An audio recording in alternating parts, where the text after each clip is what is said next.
I should have seen it coming when Marcus asked for my laptop password 3 weeks ago.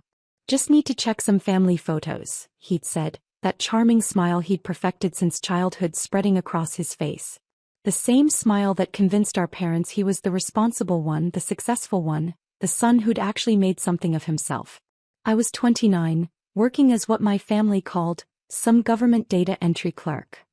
They had no idea what a Treasury Department securities analyst actually did, and I'd stopped trying to explain years ago. Marcus was 32, supposedly running a successful consulting firm, though I'd noticed the expensive suits getting less frequent and the requests to borrow money becoming more common. Sure, I'd told him, writing down the password. Just the photos folder though. He'd laughed. What else would I want? Your exciting spreadsheet collection. The family had gathered at our parents' house in Connecticut for Christmas. The usual crowd. Mom and Dad, Marcus and his wife Jennifer, our sister Claire with her husband Todd, and various aunts, uncles and cousins filling the oversized dining room. The tree lights twinkled, carols played softly in the background, and the smell of turkey filled the air. Everything seemed normal until Marcus stood up during dinner, wine glass in hand. I have an announcement, he said, that familiar smirk playing at his lips. Our dear Sarah has been going on about her investment portfolio for years. You know, the one she supposedly built from her little government job. The table quieted. I felt my stomach drop, but I kept my expression neutral, fork halfway to my mouth. Well, Marcus continued, pulling out his phone, I finally did her a favor. Sold it all last week. Guess what it was worth?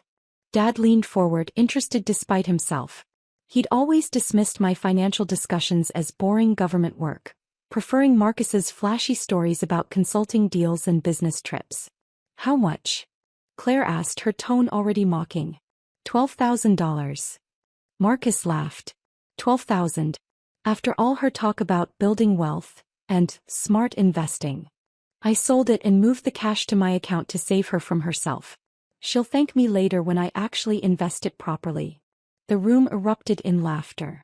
Jennifer covered her mouth, trying to hide her giggle. Todd shook his head in what looked like pity. Mom sighed, that disappointed sigh I'd heard my entire life. Sarah, honey, Mom said gently as if talking to a child, we've told you that government jobs don't really build wealth. This is embarrassing. 12,000, Dad repeated, chuckling.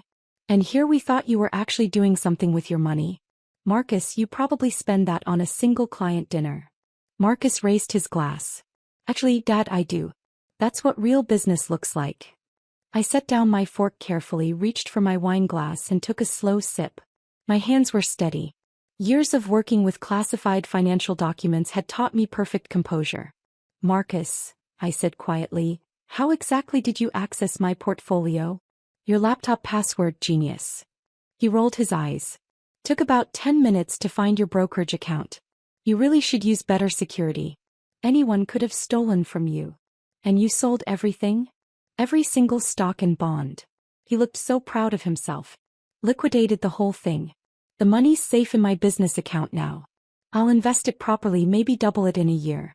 You can thank me at next Christmas. Aunt Helen laughed from down the table.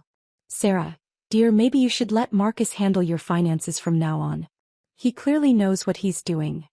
Unlike some people, Jennifer added, her voice dripping with false sympathy, who are still playing pretend investor with their data entry salary.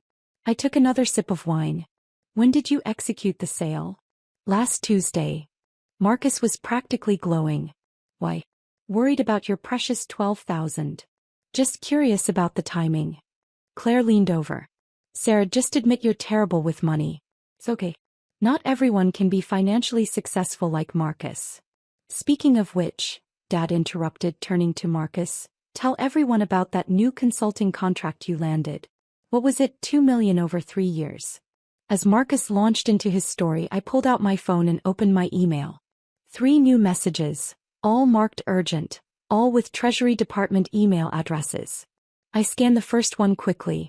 Ms. Chen, unauthorized access detected on Series I Securities account #TSD44788829. Federal investigation initiated. Please confirm all transactions immediately. I looked up. Marcus was still talking, gesturing with his wine glass. Everyone hanging on his every word about his business acumen and investment strategies. My phone buzzed. An incoming call. The caller ID showed a number I recognized immediately. Treasury Department, Office of Inspector General. I stood up slowly, phone in hand. "Excuse me, I need to take this." "Probably calling about her 12,000, Marcus called out, and the table erupted in fresh laughter. I walked into Dad's study, closing the door behind me. "This is Sarah Chin." "Miss Chin, this is Special Agent Rodriguez, Treasury Department Office of Inspector General. We have a situation that requires your immediate attention regarding your Series I government securities account." "I'm aware," I said calmly. "My brother accessed my account without authorization and liquidated approximately $850,000 in protected government securities last Tuesday." There was a pause on the other end. $850,000? Give or take a few thousand, yes. The exact amount should be in my last quarterly statement. "Miss Chin, are you currently with the individual who accessed your account?" "Yes, we're at my parents' house for Christmas dinner. He just announced it to the entire family, thinking he sold $12,000 in regular stocks." Another pause. "He doesn't know they were Treasury securities?" "He has no idea. I work as a securities analyst for the department. My portfolio consists entirely of Series I bonds and other protected government securities. Unauthorized sale and transfer of those funds is a federal offense under 18 U.S.C. Section 641. "We're aware." Agent Rodriguez's voice was crisp now, all business. "We've already contacted the FBI field office in Connecticut. Unauthorized access and liquidation of Treasury securities with intent to appropriate funds. Miss Chin, we're looking at multiple federal charges here. The local field office will need to interview everyone present and secure the individual who accessed your account." "Understood. Can you return to wherever the family is gathered and keep everyone there? We need to ensure no one leaves before the FBI arrives." "How long?" "They're already en route. 15 minutes, maybe less." I returned to the dining room. Marcus was still holding court, now explaining his investment strategy to Uncle Paul. Everyone looked so happy, so comfortable in their assumptions about which sibling was the success story. I sat back down and picked up my wine glass. "Everything okay?" Mom asked, her tone suggesting she hoped I wasn't going to cause a scene about my lost $12,000. "Fine," I said. "Just work stuff." Marcus laughed. "Work called you on Christmas? That's what happens when you're not important enough to have real vacation time. In my consulting firm, I decide when I work." "That must be nice," I said evenly. "It is." He leaned back in his chair, the picture of success. "You know, Sarah, it's not too late to change careers. I could probably get you an entry-level position at my firm. Won't pay much at first, but it's better than government work." "I'll keep that in mind." Dad cleared his throat. "Marcus, you said you moved Sarah's money to your business account. Have you actually invested it yet?" "Not yet. Waiting for the right opportunity. These things take strategy, Dad. Unlike Sarah's approach of just letting money sit in boring bonds." I almost smiled at that. If he'd actually looked at what he was selling instead of just seeing dollar signs, he might have noticed the securities classifications, the Treasury Department watermarks, the federal restriction notices on every single page. "How did the sale even go through?" Todd asked. "Don't investment accounts have security measures?" Marcus waved his hand dismissively. "Sarah used her birthday as her password. Amateur hour. I just logged in, found her brokerage account and moved everything. Took maybe 20 minutes total." "You logged into her brokerage account," Jennifer repeated, sounding impressed. "From her laptop?" "Yep. She'd saved all her passwords. Honestly, it's like she wanted someone to save her from herself." The doorbell rang.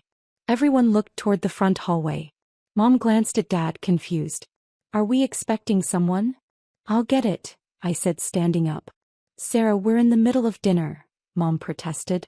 I was already walking toward the door. Through the frosted glass I could see multiple figures. I opened it to find 4 people in dark suits, badges already out. "Miss Sarah Chin?" the lead agent asked. "Yes." "Special Agent Williams, FBI. We're here regarding the unauthorized access and liquidation of protected Treasury securities. Is Marcus Chin present?" "In the dining room." I led them back. The conversation died instantly when the 4 FBI agents walked in behind me. Marcus's face went pale. What's going on? Agent Williams held up his badge. Marcus Chin. Why yes. I'm Special Agent Williams, FBI. I need you to stand up, please. What? Why? Marcus looked around the table desperately. This is insane. What's happening? Mr. Chin, we have evidence that you illegally accessed, sold, and transferred $850,000 in protected United States Treasury securities. You have the right to remain silent. $850,000? Dad's voice cracked. Sarah said she had $12,000. I finally spoke, my voice calm and clear. Marcus only saw the number of shares, not their actual value. Each Series I bond one held was worth between $500 and $1,500. I had approximately 700 bonds, plus various other Treasury securities. Marcus's mouth opened and closed. No sound came out. You work for the Treasury Department? Agent Williams confirmed, looking at me. Securities analyst, yes. All of my personal investments are in government-backed securities. It's standard for employees in my division. We're required to maintain portfolios exclusively in Treasury instruments and to report any suspicious activity immediately. Jennifer's voice was barely a whisper. $850,000? Give or take, I said. The final number is in the liquidation records. Marcus transferred all of it to his business account last Tuesday. The Treasury Department's security systems flagged the unusual sale within hours. Another FBI agent was speaking into his radio. We'll need forensic accounting on the business account. The funds need to be frozen immediately. This is a mistake, Marcus said, his voice rising. She said I could use her laptop. He gave me the password. This is just a misunderstanding. Mr. Chen, Agent Williams said firmly, did you have explicit authorization to access Ms. Chen's investment accounts? We're family. That's not authorization. Did you access her Treasury Securities account? Marcus looked at me, panic clear in his eyes. Sir, tell them this is just a family thing. We can sort this out. I took a sip of wine. I gave you my laptop password to access family photos. I did not authorize you to access any financial accounts, and I certainly did not authorize you to sell $850,000 in protected government securities and transfer the funds to your personal accounts. Protected. Claire's voice was barely audible. What does that mean? Treasury securities have special federal protection, I explained calmly.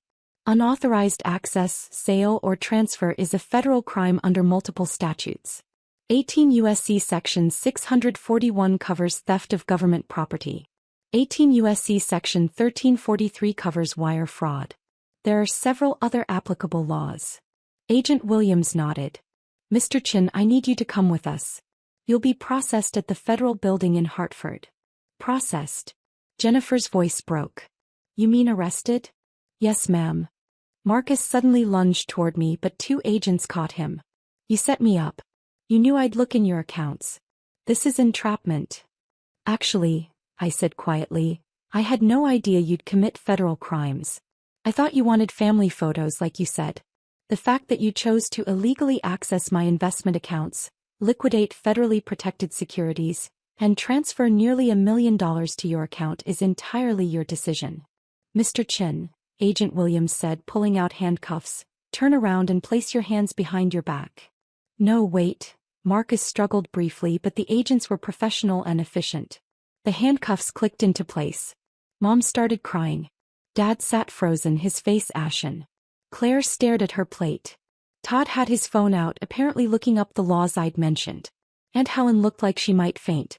Jennifer grabbed my arm. Sarah, please. Can't you just drop the charges? We'll give the money back. Please. We have kids. I looked at her hand on my arm, then met her eyes. I didn't file the charges. The Treasury Department's security systems automatically flagged the unauthorized transaction. Once federal securities are involved, it's out of my hands. The U.S. Attorney's Office will prosecute. But you work for them. You can talk to them. I'm a securities analyst, not a federal prosecutor. And even if I could influence the decision, which I can't, Marcus committed multiple federal crimes. He accessed my account without authorization, Stole nearly $1 million in federal securities, and transferred the funds with intent to keep them. That's not a mistake. That's deliberate theft. Agent Williams started walking Marcus toward the door. Marcus kept looking back at me, his expression cycling between rage and terror. Sarah. Dad finally found his voice. You can't let them arrest your brother on Christmas. I turned to him. Dad, Marcus stole $850,000 from me. That's not a family matter. That's a serious federal crime. But you said it was only $12,000. Claire protested. No, I corrected quietly. Marcus said he thought it was $12,000. He didn't bother to actually look at what he was stealing. If he had, he would have seen they were Treasury securities with federal protection notices on every document. Another FBI agent approached. Ms. Chen will need you to come to the field office tomorrow to provide a formal statement. Do you have records of all your account access logs? Yes. The Treasury Department keeps comprehensive records of all employee accounts. Every login, every transaction, every access point. It's all documented. Good. That will help with the prosecution. Marcus was being led out the front door now. His voice echoed back. Sarah, please. Don't do this to me. I didn't respond. Agent Williams handed me a card. We'll also need to secure Mr. Chen's computer and phone as evidence. We have a warrant being prepared. And his business accounts will be frozen pending investigation. What about the money? Mom asked desperately. Can Sarah get her money back? The funds will be frozen and eventually returned to Ms. Chen once the case is processed. But that could take months. After the FBI left, the dining room was silent except for Mom's quiet crying and the sound of distant sirens. Dad stared at me. Did you know? About the amount. Of course I knew. I built that portfolio over 7 years, Dad. Every paycheck, systematic investing in Treasury securities. It's not exciting, but it's secure and tax-advantaged. 7 years, he repeated slowly. $850,000. From a data entry job. I'm not a data entry clerk. I'm a GS-13 securities analyst with the Treasury Department. I evaluate and monitor Treasury security transactions, assess risk factors and report suspicious activity. I make $87,000 a year base salary, plus performance bonuses. I've been maxing out my retirement accounts and investing consistently since I was 22. Claire's voice was small. Why didn't you ever tell us? I tried. You all assumed I was lying or exaggerating. After a while I stopped correcting you. It was easier to let you think I was the family failure. But Marcus said. Jennifer trailed off, realization dawning. He said he had a consulting firm. That $2 million contract. Did you ever actually see proof of that contract?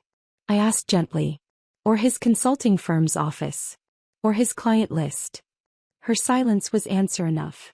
Todd was reading from his phone. It says here that unauthorized access and sale of Treasury securities can carry up to 10 years in federal prison and fines up to $250,000. And that's just one of the charges. Uncle Paul stood up abruptly. I need some air. Over the next hour the story pieced itself together. Marcus's consulting firm had been struggling for 2 years. He was nearly $200,000 in debt. The fancy suits were rented. The business trips were job interviews. He'd been borrowing money from their parents. Actually, they found out later he'd been taking it from their accounts without asking, much like he'd done with mine. When he'd accessed my laptop and found my investment accounts, he'd seen what he thought was his salvation. $12,000 might not solve all his problems, but it was a start. He hadn't bothered to read the fine print, to notice the federal warnings, to understand that what he was stealing wasn't just my money, it was protected government securities. My phone buzzed with a text from Agent Rodriguez. Treasury IG wants to meet tomorrow, 9 a.m. We'll need complete access logs and transaction histories. This is going to be a high-profile case. I replied, understood. I'll bring everything. Mom finally looked at me. What's going to happen to him? He'll be arraigned probably tomorrow or the next day. The U.S. attorney will formally charge him.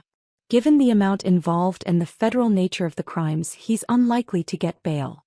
Can he go to prison? Yes. Probably will, actually. The federal sentencing guidelines for this type of crime are strict, especially with the dollar amount involved. Dad's voice was hoarse. This is your brother, Sarah. I know. He's also someone who stole nearly $1 million from me, Dad. And not just from me, from the United States Treasury. The securities one hold aren't just personal investments. They're government-backed instruments with federal protection. What he did wasn't just theft from a family member. It was theft from the federal government. But you could talk to them, couldn't you? Ask them to be lenient. I set down my wine glass. Even if I wanted to, which I'm not sure I do, I don't have that authority. The Treasury Inspector General's office handles these cases. The FBI investigates. The U.S. Attorney prosecutes. I'm a witness and a victim, nothing more. He's your brother, Mom repeated as if that somehow changed the facts. He was my brother when he decided to steal from me, I said quietly. He was my brother when he announced it to everyone at this table, expecting you all to laugh at my pathetic $12,000. He was my brother when he transferred my entire life savings to his business account with plans to invest it himself and keep the profits. Being related doesn't make federal crimes disappear. Jennifer stood up suddenly. I need to call a lawyer. Oh God, the kids. What am I going to tell the kids? She rushed from the room, phone already out. Claire looked at me. Did you ever think about warning him? Before the FBI showed up. When would I have done that? He announced what he'd done during dinner. The Treasury Department flagged the transaction days ago. The FBI was already investigating. I found out about the extent of what he'd done when I checked my email 20 minutes ago. But you must have known he'd accessed your account before tonight. I get security alerts, yes. But I receive hundreds of security notifications a month in my job. I review them systematically, usually on Monday mornings. Today is Saturday. Christmas. I was off work.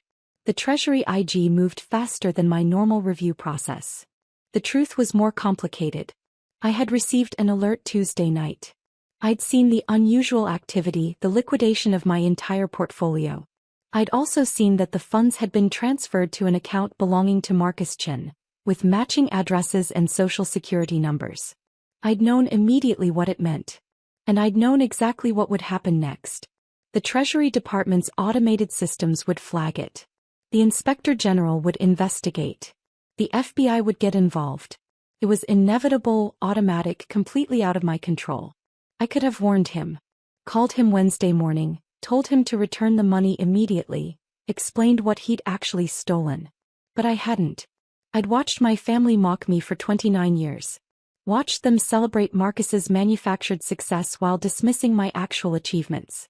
Watched them laugh at my boring government job, while I built real wealth, real security, real success. And when Marcus finally crossed the line from mere mockery into actual federal crime, I'd done exactly what my training required. I documented everything and let the system work. My phone buzzed again. Another email from the Treasury Inspector General's office. Ms. Chin, please be advised that Mr. Marcus Chin has been charged with 1.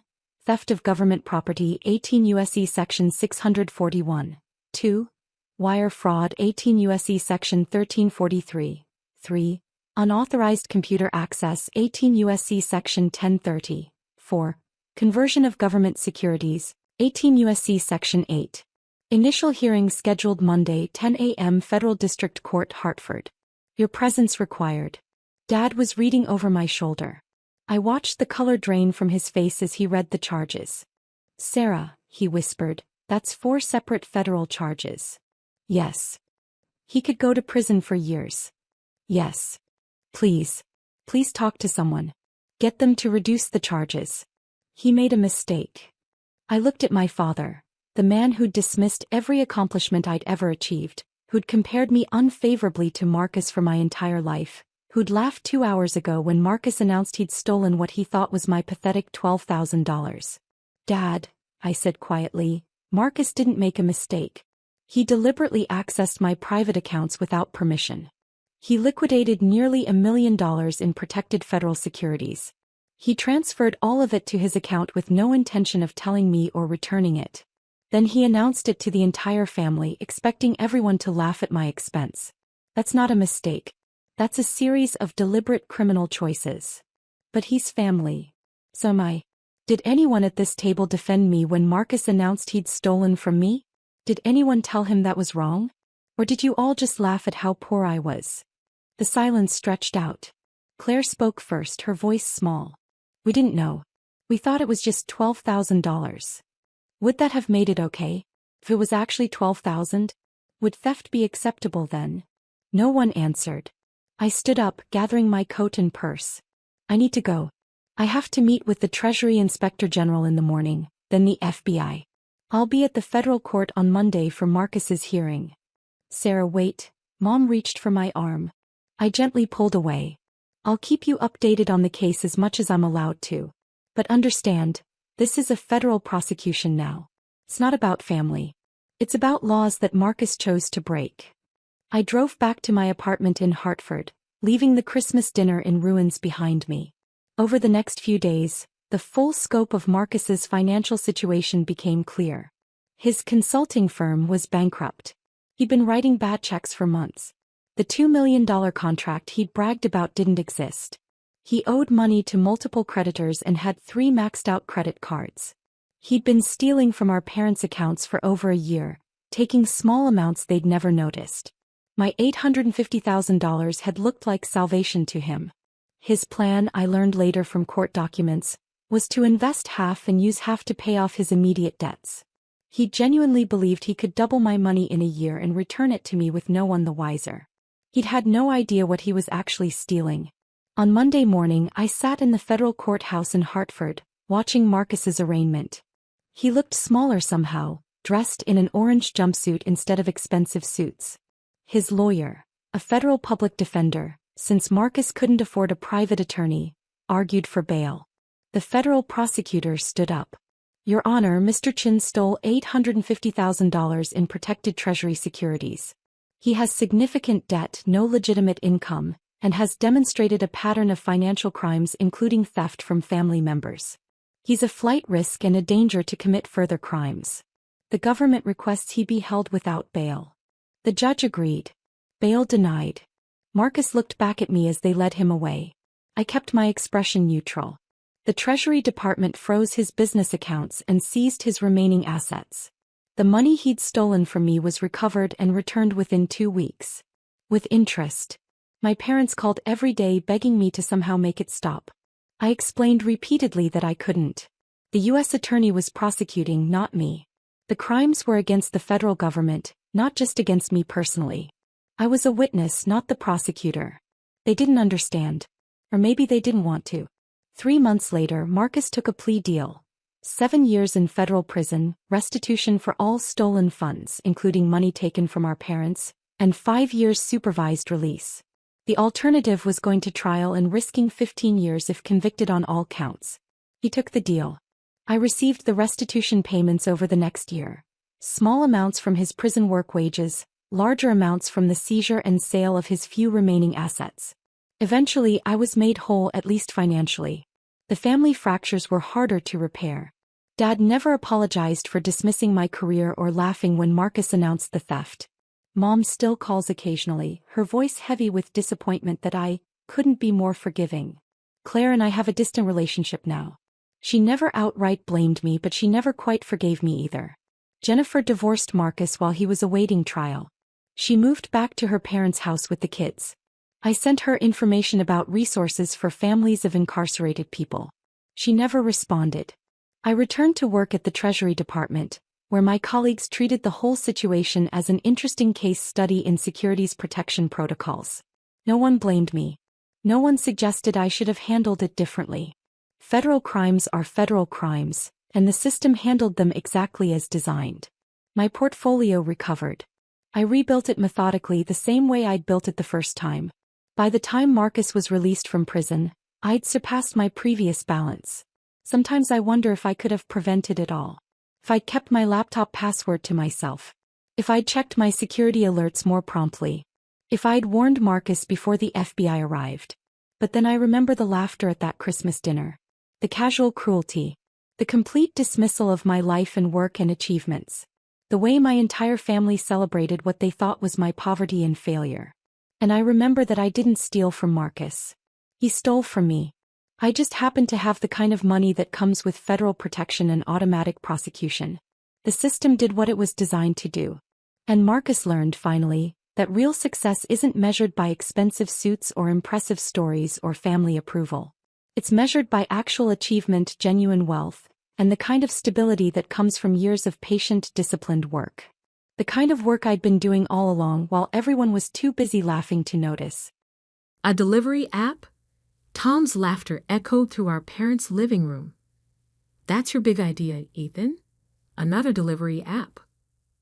I sat at the dining table, my business plan spread out in front of me, watching my older brother's face redden with mocking laughter.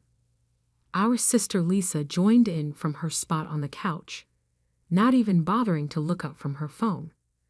Because the world definitely needs another way to get takeout, she smirked. Really revolutionary stuff, little brother. It's not just for takeout, I tried to explain, pointing to my carefully prepared slides. SwiftServe is going to revolutionize how local businesses handle deliveries. Restaurants, yes, but also grocery stores, pharmacies, retail shops. Oh, please, Tom cut me off. Like Uber Eats and DoorDash don't already do all that? Face it, Ethan, you're 3 years too late to this party.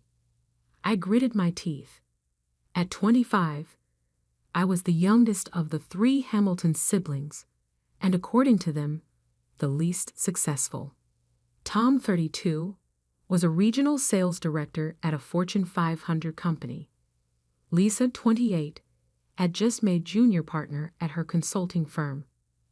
And me, I just quit my stable job as a software developer to pursue my dream. Those apps focus on big chains and franchises, I continued, trying to keep my voice steady.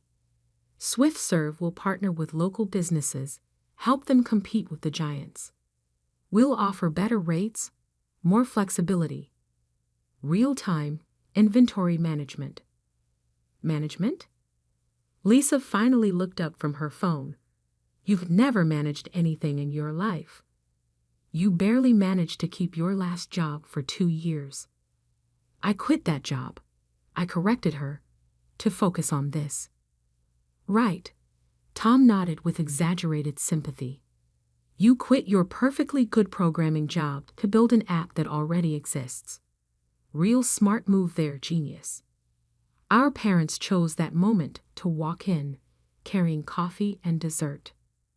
One look at the scene, my presentations, Tom's condescending smile, Lisa's eye rolls, and Mom's face fell. Oh, Ethan, she sighed. Are you still on about this app idea? Helen, Dad touched her arm gently. Let's hear him out. But I could see the worry in his eyes. The same look he'd given me when I told him I was leaving my job. I already secured initial funding, I said quickly. Angel investors who believe in the concept. We're starting beta testing next month in. How much of your savings have you burned through? Tom interrupted. Because when this fails, and it will fail, you'll need something to fall back on. I didn't tell them that I'd already invested my entire savings, sold my car, and moved into a tiny studio apartment to fund the initial development. They didn't need to know that I'd been living on ramen and working 20-hour days for the past 6 months. I know what I'm doing, I said instead. Lisa laughed again, that sharp, dismissive laugh I'd grown to hate. Like you knew what you were doing with that social media platform you tried to build in college. How'd that work out? That was different. I've learned. Or that cryptocurrency trading bot last year. Tom joined in. The one that was going to make us all rich? This isn't like those times, I insisted, my voice rising. SwiftServe is different. The market research, the business plan, the technology, it's all solid. We're solving real problems for real businesses. Honey, Mom sat down beside me, using her gentlest voice, the one that somehow hurt worst of all. Maybe it's time to be practical. Tom's company is always hiring in IT. He could put in a word. I don't need a job at Tom's company, I stood up, gathering my presentations. I'm building something here. Something big. Something big, Tom scoffed. Little brother, you're building a pipe dream. The delivery market is saturated. The big players have it locked down. You're going to lose everything chasing this fantasy. I looked around at their faces. The pity, the condescension, the absolute certainty that I was making a huge mistake. None of them had even bothered to read my business plan or look at the market analysis I'd spent months preparing. You're wrong, I said quietly. All of you. And one day you'll see just how wrong you were. I walked out of that house with their laughter following me. But I didn't slow down.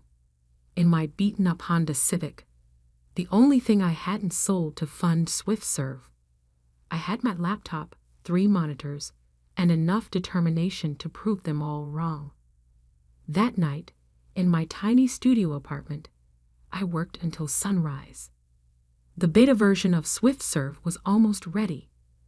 What my family didn't know, what none of them had bothered to ask about, was that we already had partnerships lined up with 50 local businesses in our test market. My phone buzzed. A message from Marcus Chen, our lead developer. Backend updates complete. Ready for final testing. I smiled, thinking about my siblings' mockery. They thought SwiftServe was just another delivery app. They couldn't see what we were really building. A complete local commerce ecosystem that would change how small businesses competed in the digital age. The next few months were a blur of coding, meetings, and endless cups of coffee. We launched the beta in a small college town, partnering with local restaurants, bookstores, and grocery shops. The response was immediate. SwiftServe wasn't just another delivery app. It was a lifeline for small businesses struggling to compete with giant chains. Our platform didn't just handle deliveries. It provided inventory management, customer analytics, and marketing tools that leveled the playing field. 3 months after that disastrous family dinner, we had our first major breakthrough. A local newspaper ran a story about how SwiftServe had helped save a historic bookstore from closing. The owner's quote made me smile. It's not just delivery. It's like having a whole digital department at our fingertips. The article caught the attention of a major venture capital firm. Suddenly, the meetings I couldn't get before were happening. Investors who'd ignored my emails were calling me. I didn't tell my family about any of it. Let them think I was failing. Let them believe their mockery was justified. Success would be sweeter when they finally saw it for themselves. 6 months in, SwiftServe had expanded to 3 cities. Our user base was growing exponentially, and our business partners were reporting revenue increases of up to 40%. Then came the call that changed everything. Ethan Hamilton? The voice was unfamiliar. This is James Morrison from TechFund Ventures. We've been watching SwiftServe's growth with interest. TechFund Ventures, one of the biggest names in tech investment, known for backing companies like Uber and Airbnb in their early days. We'd like to discuss leading your series of funding round. How does $50 million sound for a starting point? I gripped my phone tighter, glad I was sitting down. That sounds interesting. Excellent. Our team has reviewed your technology, your market strategy, your growth metrics. We believe SwiftServe isn't just another delivery app. It's the future of local commerce. Not just another delivery app. The words my siblings had thrown at me mockingly were now being used by one of the most successful venture capitalists in the country, but with admiration instead of derision. After the call, I sat in my small apartment, looking at the whiteboard where I'd mapped out SwiftServe's future. We were about to go from bootstrapped startup to major player. My phone buzzed again. A message in the family group chat. Tom, Hey everyone, big news. Just got promoted to VP of Sales. Lisa, congratulations. Dinner to celebrate? Mom, so proud of you, honey. This weekend? Dad, that's my boy. I stared at the messages, remembering all the family dinners where they'd bragged about their careers while dismissing my dreams. Soon, very soon, they'd learn what real success looked like. But first, we had an empire to build. 1 year after that first mocking family dinner, I sat in my new corner office on the 38th floor of a downtown skyscraper, watching SwiftServe's real-time statistics scroll across multiple screens. We were now operating in 20 major cities, with over 10,000 local businesses on our platform. The $50 million from Tech Fund Ventures had turned into $200 million in Series B funding. Forbes had just named SwiftServe one of the top 10 startups to watch. Our valuation had crossed $1 billion, making us official unicorn. And my family still thought I was struggling. Mr. Hamilton?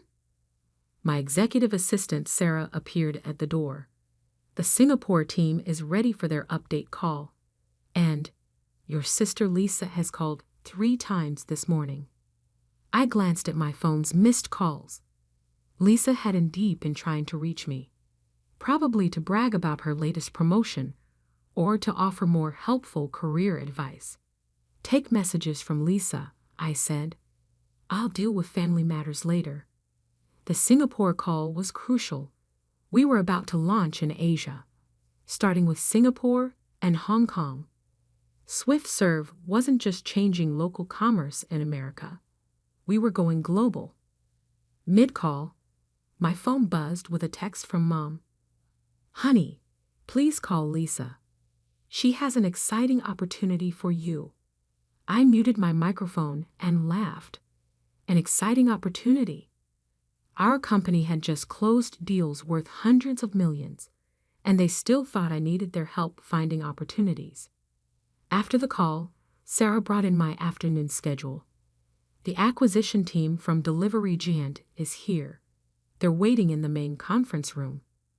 Delivery Giant, one of the big players my brother Tom had said had the market locked down. Now they were here, trying to buy us out before we took more of their market share.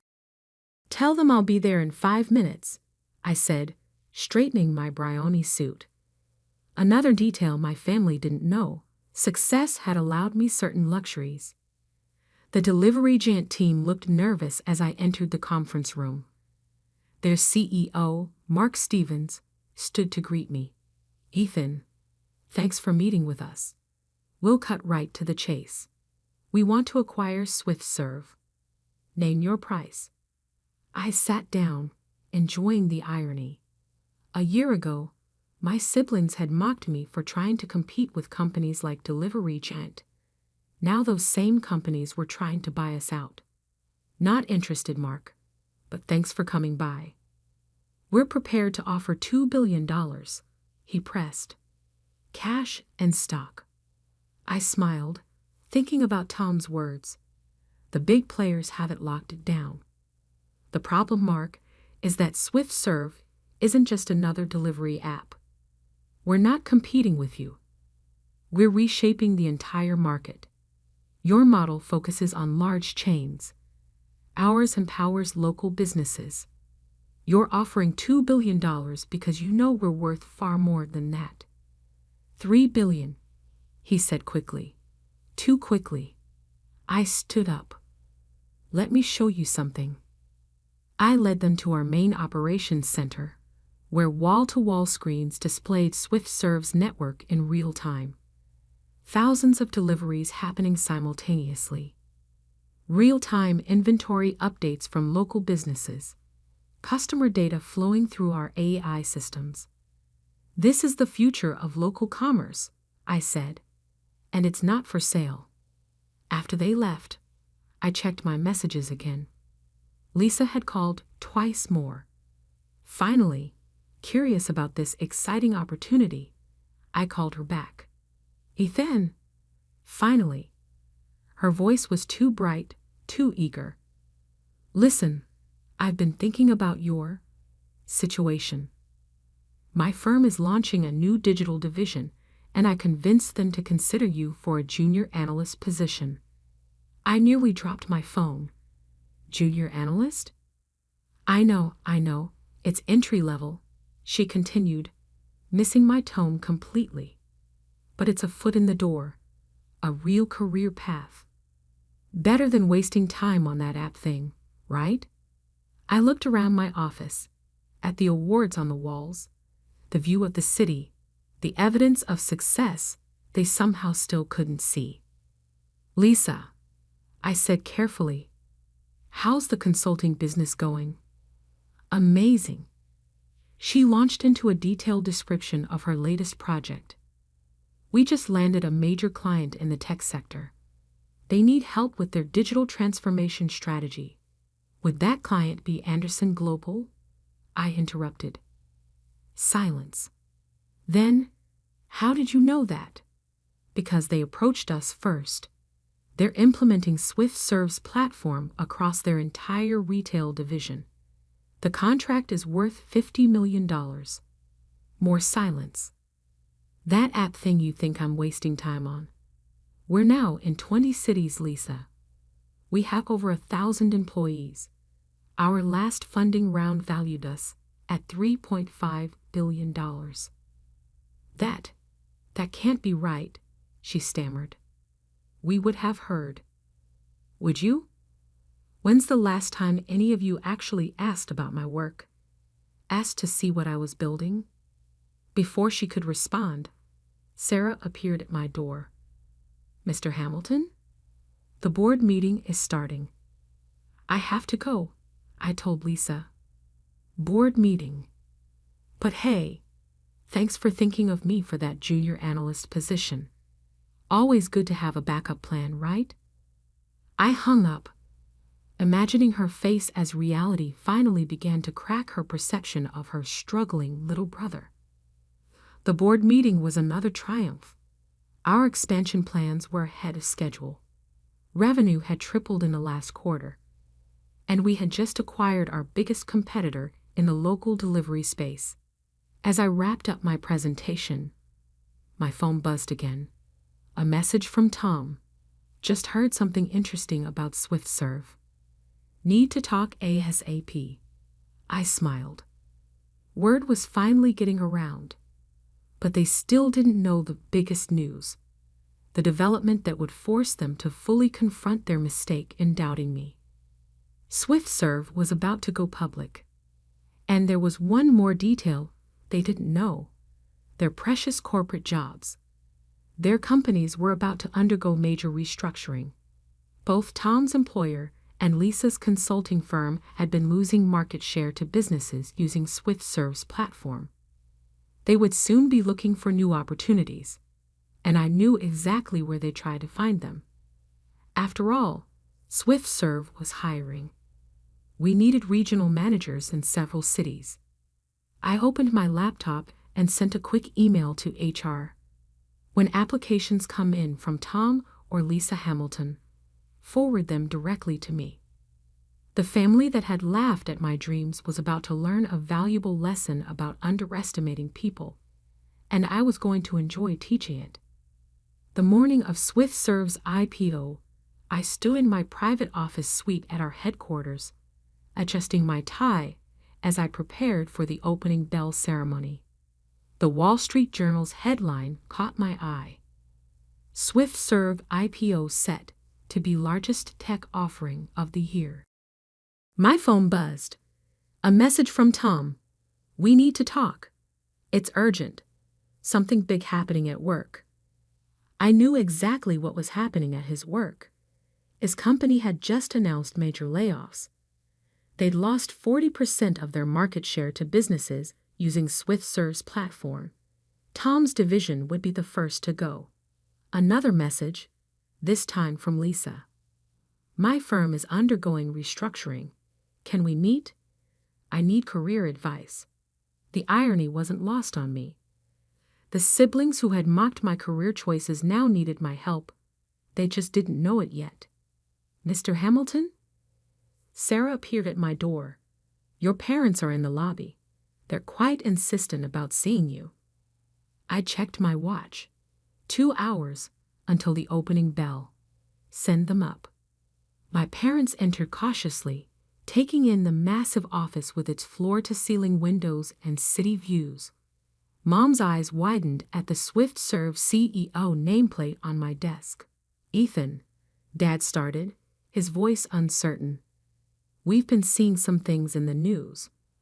About Swift Serve? I smiled. Yes, we're going public today.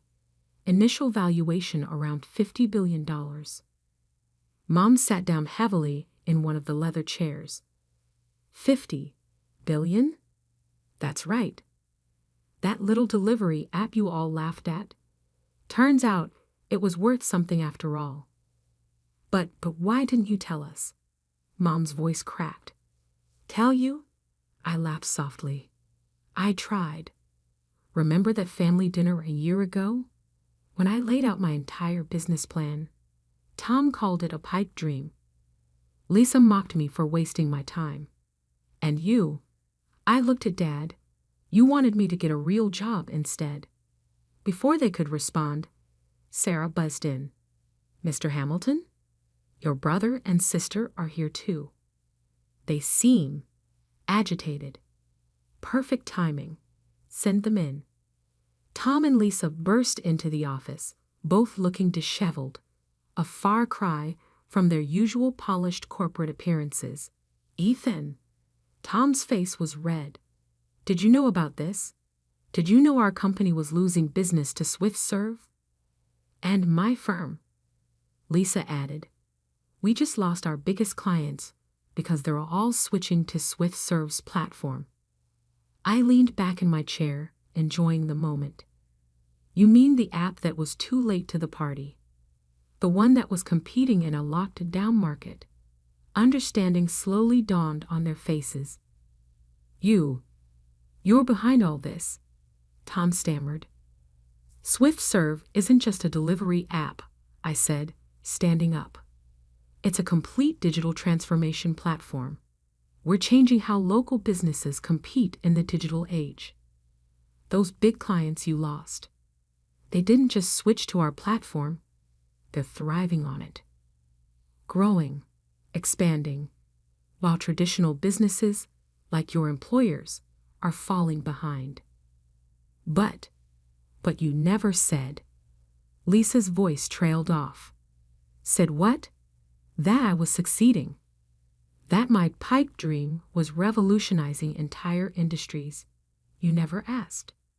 You were too busy mocking my choices, too convinced of your own success to see what I was building. I walked to the window, looking out at the city where Swift Serve had started. And now, in about an hour, we're going public. Want to know something interesting? After the IPO, my net worth will be more than both your companies combined. The silence in the room was deafening. Honey, Mom stepped forward. We're so proud. No, I cut her off. You don't get to be proud now. You get to watch. Watch as that app you dismissed changes the world. Watch as your perfect corporate children come looking for jobs at my company. Tom and Lisa exchanged glances. Actually, Tom cleared his throat. That's partly why we're here. With the layoffs coming, you want jobs at Swift Serve. I finished for him. Funny how things work out, isn't it? We do have some openings. Regional manager positions. Entry level, of course. Entry level? Lisa protested. But I'm a partner at a failing consulting firm, I interrupted. Your experience means nothing here. You'd have to start from the bottom. Learn our system, prove your worth. Just like I did when you were all laughing at me. Sarah appeared at the door. Mr. Hamilton? The opening bell ceremony is in 30 minutes. Thank you, Sarah. I turned back to my family. You're welcome to watch the ceremony. Front row seats to see your little brother's pipe dream make history. The next hour was surreal. My family sat in stunned silence as I rang the opening bell at NASDAQ. SwiftServe's stock soared in the first minutes of trading. By lunch, we had exceeded all projections. Back in my office, I handed them each a folder. "What's this?" Tom asked. "Job applications," I replied. "If you want to work at SwiftServe, you'll need to apply through proper channels. No family shortcuts." "But we're your siblings," Lisa protested. "Funny, that didn't seem to matter when you were mocking my dreams. Why should it matter now?" Dad stepped forward. "Son, we were wrong. All of us. We should have supported you, believed in you." "Yes, you should have." I sat back down at my desk. "The applications are due by Friday. The starting salary is $45,000 a year. And one more thing, your direct supervisor? That college kid you said would never amount to anything because he was just a programmer. Marcus Chin. I made him Chief Technology Officer last month." Their faces were priceless. "Now, if you'll excuse me, I have a company to run. Sarah will show you out." As they filed out of my office, I called after them. "Oh, and one more thing. Remember how you all laughed when I said I'd change the future of local commerce? Check today's stock price. Then check your own company's stock. See who's laughing now." The door closed behind them, leaving me alone in the office where I'd built my empire. My phone buzzed with notifications. SwiftServe's stock was still climbing. News outlets were calling it the most successful tech IPO in years. I opened my laptop to send one final email to the family group chat. "Thanks for not believing in me. It made success that much sweeter. P.S. Those job applications, they're due by Friday. Don't be late." Then I turned to the real work, continuing to build the company that had proved them all wrong. Because success isn't just about proving doubters wrong, it's about proving yourself right. And I was just getting started. Sarah poked her head in one last time. "Your next appointment is here. The CEO of your brother's company. They want to discuss a potential partnership." I smiled. "Telling he'll have to apply through proper channels, just like everyone else." Looking out at the city, I thought about that first family dinner, when they laughed at my dreams. Now they were all applying to work for me, hoping I'd save their careers. But I hadn't built SwiftServe to prove them wrong. I'd built it because I saw a future they couldn't imagine. Their mockery had just made success sweeter. The final irony? They'd have to use SwiftServe's app to order lunch in their new jobs. Every delivery would remind them of the dreams they'd laughed at. Sometimes success is the best revenge. And sometimes the best part isn't the billions you make. It's watching those who doubted you realize just how wrong they were. Family reunions are supposed to be about reconnecting, sharing memories, and celebrating together. But the Thompson family reunion had become something else entirely. An annual competition, a showcase of success and status, a chance to prove who had climbed highest on the corporate ladder. My name is Marcus Thompson, and until 3 months ago, I was the lead developer at Nexus Technologies, one of Silicon Valley's fastest-growing software companies. Today, I was the family disappointment, the cautionary tale, the topic of whispered conversations around the punch bowl. "Did you hear about Marcus? Such a shame." And at his age, I stood at the edge of my aunt's perfectly manicured lawn, nursing a drink and watching my more successful relatives hold court. My cousin Peter, CEO of his own startup, was regaling everyone with stories of his latest funding round. His sister Amanda, a senior executive at Google, was showing off photos of her new Malibu beach house. "Marcus," Peter's voice carried across the lawn, deliberately loud enough for everyone to hear. "Come join us. We were just discussing career transitions." The smirk on his face said everything. He'd been waiting for this moment for 20 years, ever since we were both junior developers fresh out of college. While he'd focused on climbing the management ladder, I'd stayed in the trenches, writing code, solving problems, building things that actually worked. "How's the job search going?" Amanda asked, feigning concern. "I heard Nexus let you go during their last restructuring. Such a volatile industry, isn't it?" Volatile. Right. That's one way to describe what had happened at Nexus. What they didn't know, what no one knew, was the real story behind my termination. A story that was about to unfold in exactly 3 minutes. I checked my watch. 2:57 p.m. Pacific Time. Right on schedule, every computer at Nexus Technologies would be starting their automated weekend system upgrade, including the CEO's personal laptop, which he never let anyone else touch. "You know," Peter continued, warming to his favorite subject, himself, "in today's tech world, you have to be innovative. Forward-thinking. My company just closed a $50 million round because we understand where the industry is going." I took another sip of my drink, remembering late nights in my office at Nexus, building something that would make Peter's startup look like a school science project. Fired at 40. Pathetic. That was my youngest cousin, Trevor, fresh out of business school and full of opinions about an industry he barely understood.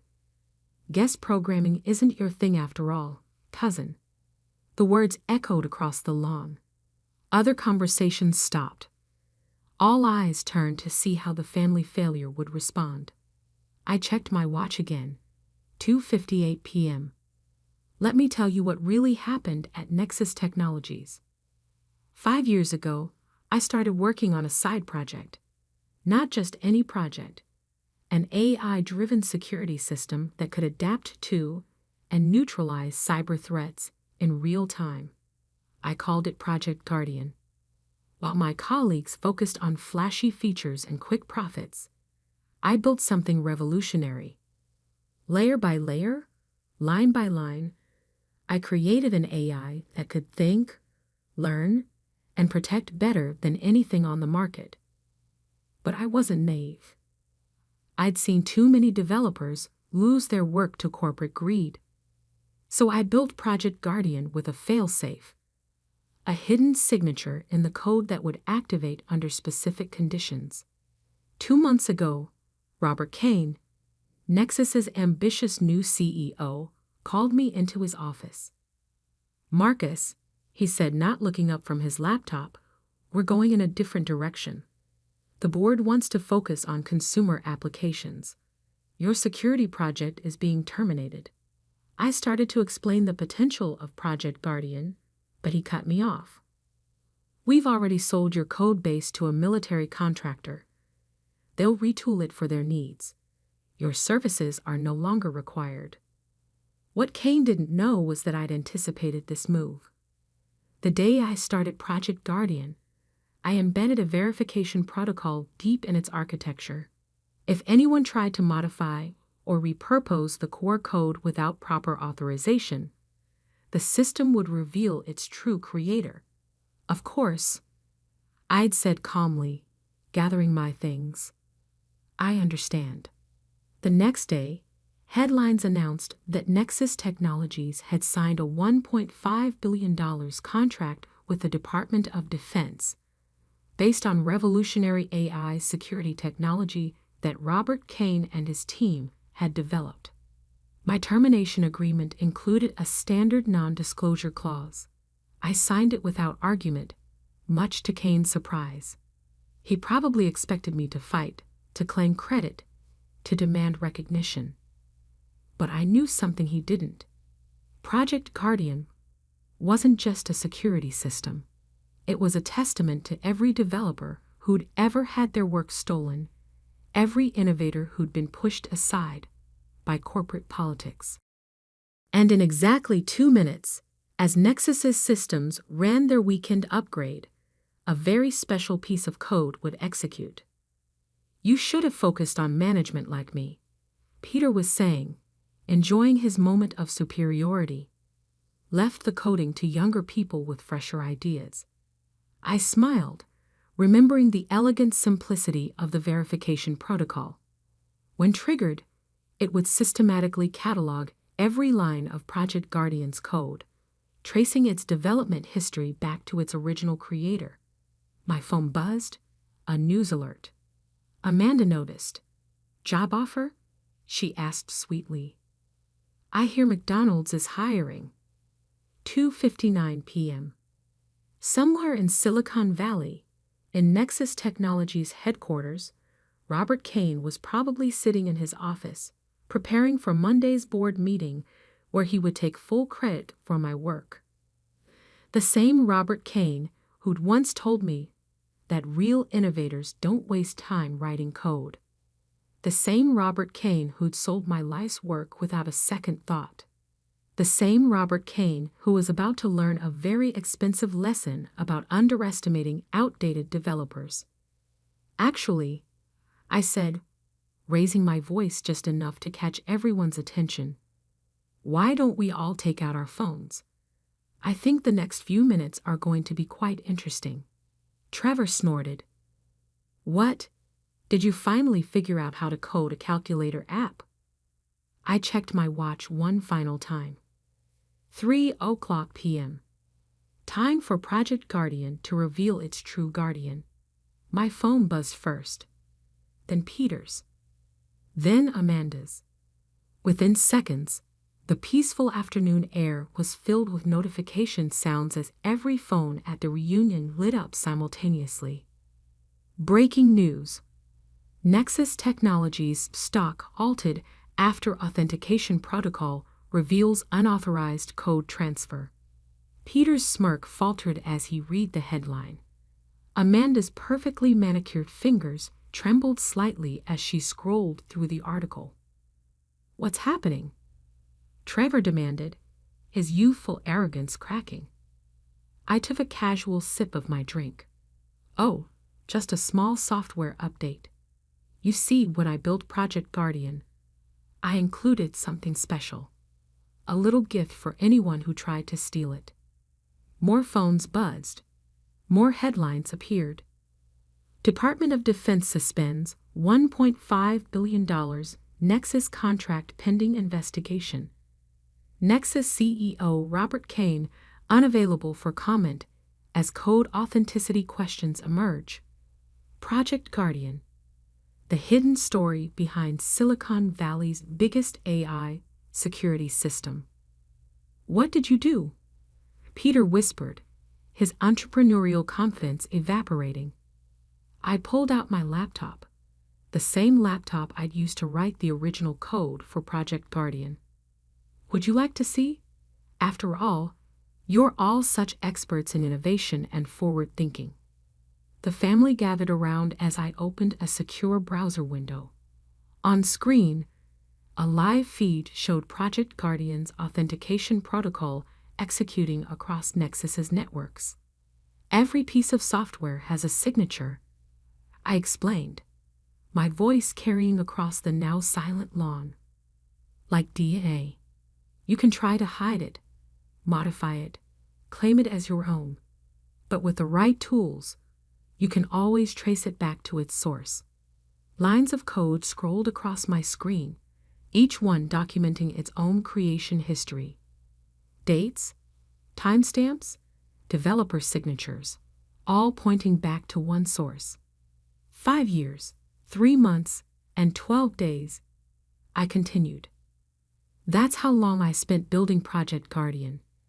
Every night, every weekend, while Kane and his visionaries were at charity galas and tech conferences taking credit for other people's work.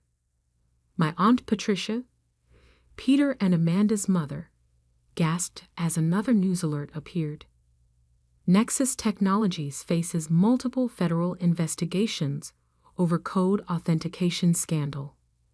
But they fired you, Trevor protested weakly. They owned your work. I smiled, pulling up another window. Actually, they didn't. You see, Project Guardian was never a Nexus project. I built it independently, on my own time, using my own resources.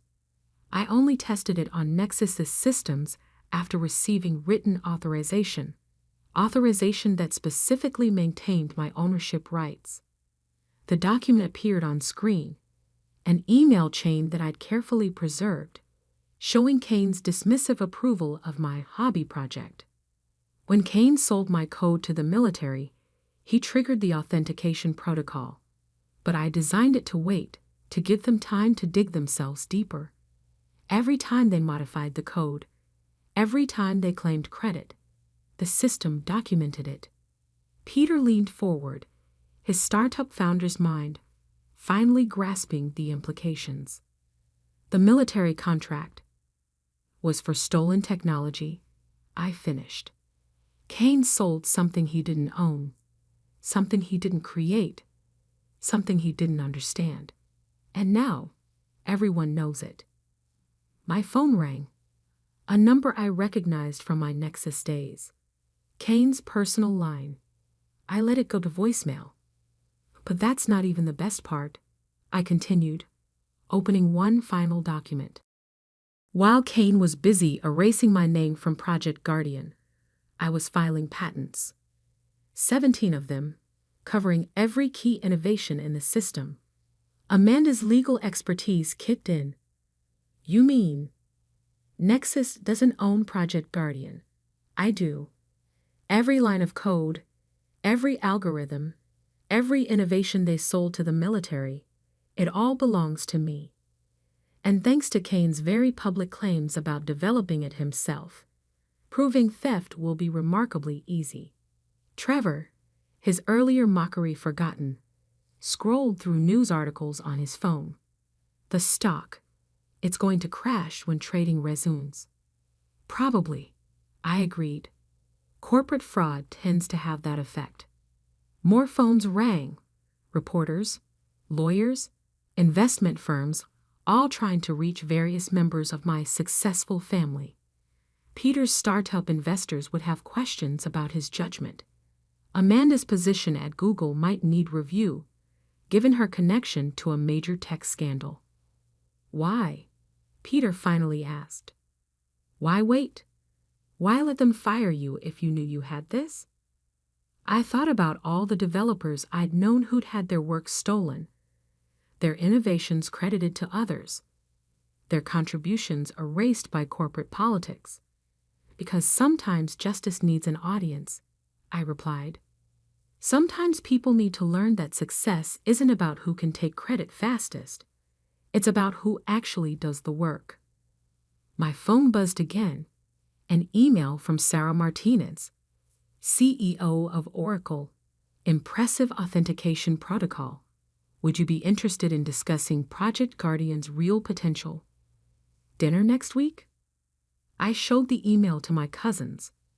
Guest programming is still my thing after all. The sun was setting over my aunt's perfect lawn, casting long shadows over the gathered family members. In Silicon Valley, I knew Kane was probably watching his carefully constructed facade crumble. Tomorrow, the real investigations would begin. But right now, in this moment, I watched my successful relatives realize that real innovation, real value, isn't about titles or funding rounds or beach houses. Sometimes it's about being underestimated, about being dismissed as outdated or redundant. And sometimes it's about writing code so elegant, so perfect, that it can wait patiently for years until the exact right moment to reveal its truth. Peter's phone rang again, probably another worried investor. Amanda was frantically texting her PR team at Google. Trevor had gone very quiet, his youthful arrogance replaced by a new understanding of how the tech world really works. I checked my watch one final time. 3:30 p.m. Project Guardian had done its job. The truth was out.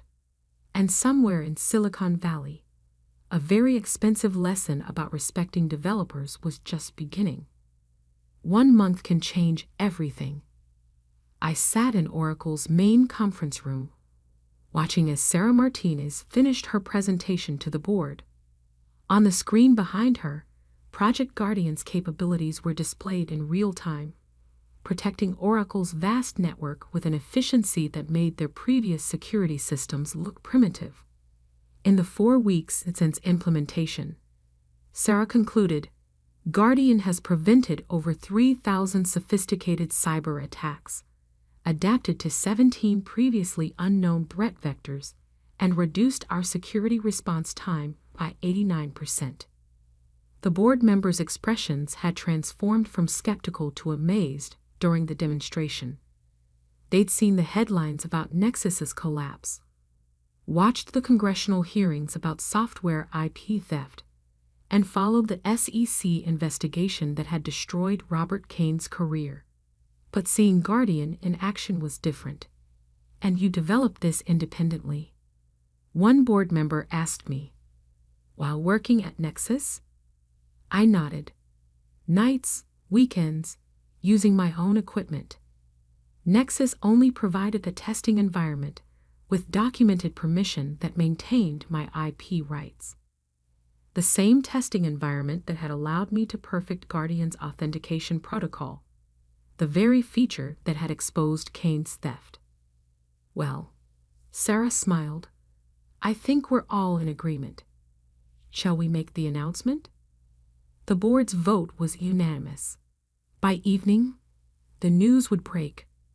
Oracle was acquiring exclusive rights to Project Guardian for $4.2 billion, with me joining as Chief Technology Officer to oversee its implementation across their global network. My phone hadn't stopped buzzing since the Nexus scandal broke. Tech journalists wanted interviews. Developers' rights organizations wanted me to speak at conferences. Congressional committees wanted my testimony on corporate IP theft. But the messages I found most interesting were from other developers. Countless stories of stolen work, erased contributions, and innovations credited to executives who couldn't write a line of code. Guardian had become more than just a security system. It had become a symbol of justice in an industry that too often rewarded theft over creation. As I left Oracle's headquarters, my phone rang, a familiar number. "Hello, Peter," I answered, hearing my cousin's strained voice. "Marcus, I need your help." After the Nexus scandal, Peter's startup had faced intense scrutiny. Investors had discovered that his revolutionary technology was mostly borrowed from his developers, good people who'd been silenced by NDAs and legal threats. "My developers are leaving," he continued. "The funding's dried up." I didn't understand. Didn't understand what? That real innovation comes from respect, from giving credit where it's due. He paused. From actually knowing how to build something, not just how to take credit for it. I thought about the young developers at his company, people who'd faced the same dismissal and disrespect I had. "Send me their contact information," I said. "Oracle's building a new development team for Guardian's expansion. We need people who understand both code and ethics." Later that evening, I visited Nexus's former headquarters, now mostly empty as the company faced bankruptcy and criminal investigations. Kane had been indicted for fraud. The board had resigned in disgrace. The military contract had been canceled. But in the parking lot, I saw a familiar face. Jimmy Chen, a junior developer who'd always supported my work at Nexus. "Mr. Thompson," he called out. Or should I say Mr. CTO? I smiled. just Marcus is fine. How are you holding up? Actually, amazing. After Guardian exposed Kane, we junior developers formed a coalition, started documenting everything. Turns out Kane had stolen code from dozens of us. He showed me his phone, a website where developers were sharing their stories, supporting each other, demanding recognition for their work. We're calling it the Guardian Protocol, Jimmy grinned, a way to protect developers' rights and expose theft. You inspired it. I looked at the website, remembering all the times I'd seen talented developers pushed aside, their work stolen, their contributions erased. Send me the link, I said. Oracle's new ethics board might be interested in supporting this. My phone buzzed again, Amanda this time. After the scandal, Google had launched an internal investigation into code attribution. She'd been asked to step down pending review. I get it now, she texted. Why you stayed in development instead of chasing titles. Real power isn't in taking credit. It's in creating something that matters. At home, I opened my laptop, the same one I'd used to write Guardian's first lines of code. On my screen, the system hummed quietly, protecting networks across the globe. But its real impact wasn't in the cyber attacks it prevented or the billions it was worth. Its real impact was in the changes it had sparked. New industry standards for code attribution, stronger protections for developers' rights, a growing movement demanding respect for the people who actually build the technology that powers our world. My phone buzzed one last time. A message from Trevor, my youngest cousin who'd mocked my career at the reunion. Starting coding classes next week, he wrote. Think you could mentor me? I want to learn how to build something real.